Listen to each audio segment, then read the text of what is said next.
Welcome to bitcoin world media, जहां हम करेंगे क्रिप्टो की बात आपके साथ। तो आज हम एक ऐसी खबर पर बात करेंगे जो दिखाती है कि क्रिप्टो की दुनिया में कैसे कैसे धोखे हो सकते हैं। और ये कहानी ओलंपिक की एक बहुत मशहूर ब्रेक डांसर हैं रेचल गन, जिन्हें रेगन भी कहा जाता है, उनके भाई ब्रेंडन गन की है। बिल्कुल, मतलब मामला सीधे तौर पर रेचल से नहीं जुड़ा है, पर उनके भाई से जुड़ा है। ब्रेंडन ने हाल ही में एक ऑनलाइन क्रिप्टो घोटाले में अपनी भूमिका मानी है। अच्छा। और इसमें निवेशकों के करीब $1,80,000 का नुकसान हुआ है। $1,80,000? तो चलिए इसको थोड़ा समझते हैं। ये जो घोटाला है ये मोर मार्केट्स नाम की कंपनी के जरिए हुआ, सही है? जी बिल्कुल। और उनका तरीका बहुत चालाक था।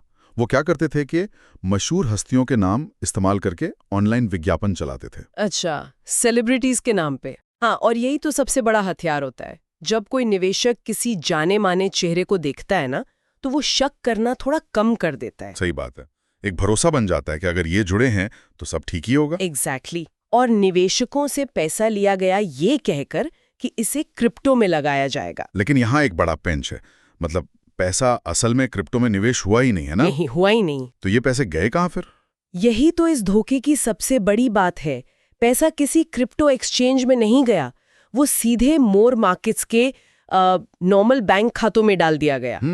और यहीं पर ब्रेंडन गन का रोल सामने आता है। क्वेश्चन, तो क्या ब्रेंडन गन ने खुद लोगों को विज्ञापन दिखाकर या फोन करके फंसाया था?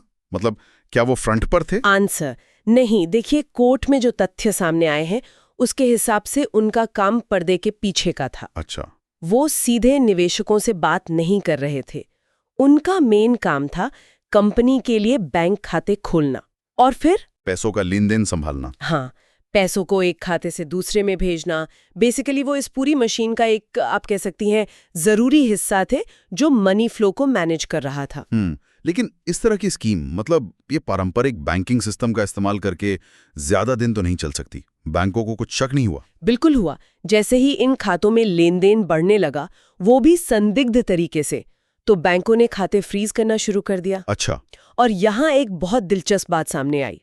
कोर्ट में ब्रेंडन का एक ईमेल भी पेश किया गया। ईमेल? उसमें क्या था? उन्होंने अपने एक सहकर्मी को लिखा था और साफ साफ लिखा था कि जैसे ही बैंकों को पता चलेगा कि हम एक क्रिप्टो ब्रोकर हैं, वे खाते बंद कर देंगे। अरे, इसका मतलब तो साफ है कि उन्हें पता था कि वो जो कर रहे हैं वो गलत है। बिल्कुल। और नियमों के खिलाफ भी हैं। जी। हाँ। उन्हें पता था कि ये टिकने वाला नहीं है।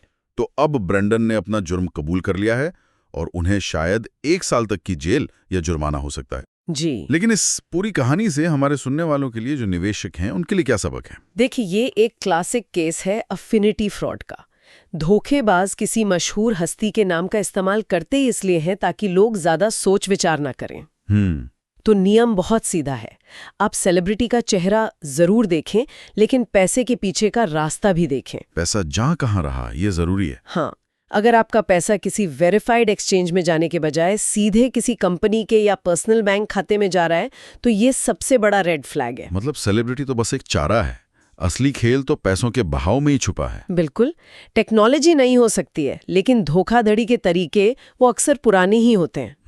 बस उनका रूप बदल जाता है। तो जाते जाते एक सवाल, ऑनलाइन निवेश के मौकों पर आंख बंद करके भरोसा करने से पहले हमें किन बातों का ध्यान रखना चाहिए, खासकर जब उसमें किसी मशहूर हस्ती का नाम जुड़ा हो? डेली न्यूज की जानकारी के लिए हमारे चैनल को सब्सक्राइब कर लें। जल्द ही मिलते हैं एक नए टॉपिक के साथ। धन्यवाद।